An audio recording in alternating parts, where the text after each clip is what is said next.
The Sea Hole by Ross Collins.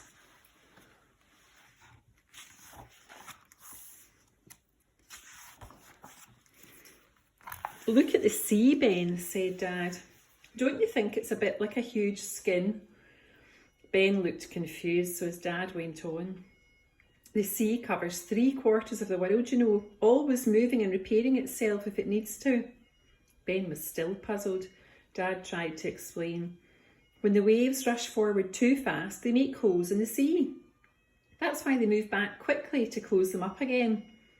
Ben watched the tide as the evening light bounced off the waves. A seaskin was a nice idea, thought Ben, but Dad had also told him that Italians had blue teeth and that Aunt Margaret came from Mars. Dad stood up. "Time to go home," he said, "or you'll catch cold." Ben's dad was a fisherman, which was lucky because Ben was an expert fish eater. Sole, haddock, halibut, plaice, Ben ate the lot. Sometimes Dad would have to go to sea for days at a time to catch enough fish. He said Ben ate so much. Ben missed his dad, but filled his days playing on the shore with his fat dog Bailey or helping to sew up holes in the fishing nets. Winter arrived, closely followed by a cold for Ben. He didn't like being stuck inside all day, and Bailey didn't like having no one to play with. Winter brought the storms too. The boats couldn't go out, and Dad had to stay at home. Ben liked having Dad around more often, but Dad worried about not catching any fish. This year the storms seemed worse than usual. "You'd better hurry up and get better, Ben," he said. "Look what you've made the sea do." Ben sniffed. Soon things started to happen that were even stranger than Ben's father's stories. All the fishermen were bewildered. "The last time the water was this wild," said one, "was the great storm of 37.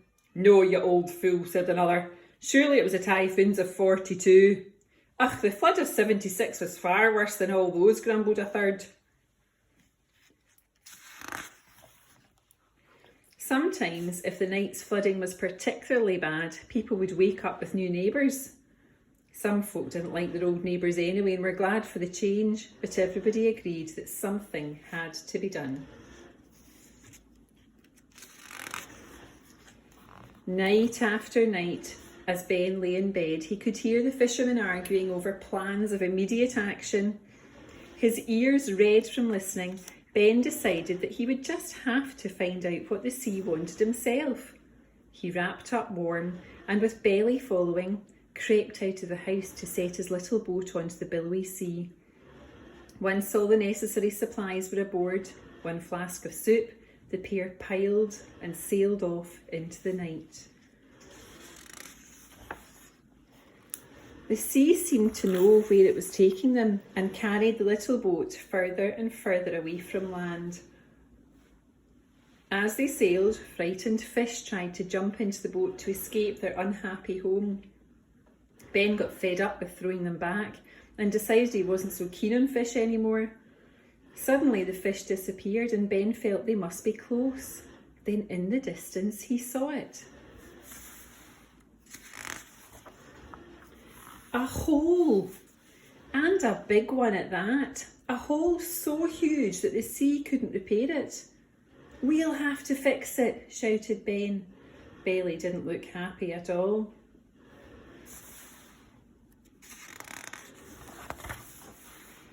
Ben had to think quickly. The sea was far too chilly for him, what with his cold and all. Bailey, however, was a surprisingly good swimmer for such a tubby dog. Ben tied a long piece of shipping rope firmly round Bailey's belly and held tight as the little dog jumped courageously into the icy water.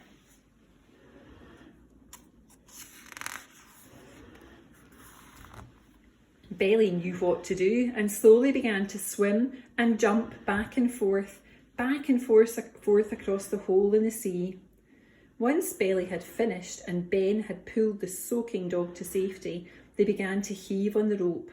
They tugged and tugged until slowly the sides of the hole began to edge closer together. Ben thought it would never close, but finally, with one last heave, there was a splash, and the hole was gone. With a happy roar, the sea was calm again.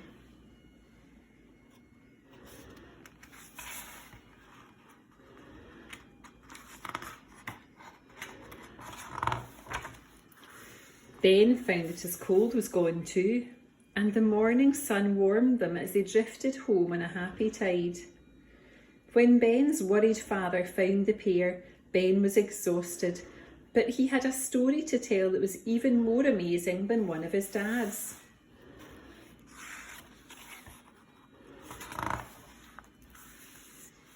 Here they are, playing on the beach with a kite.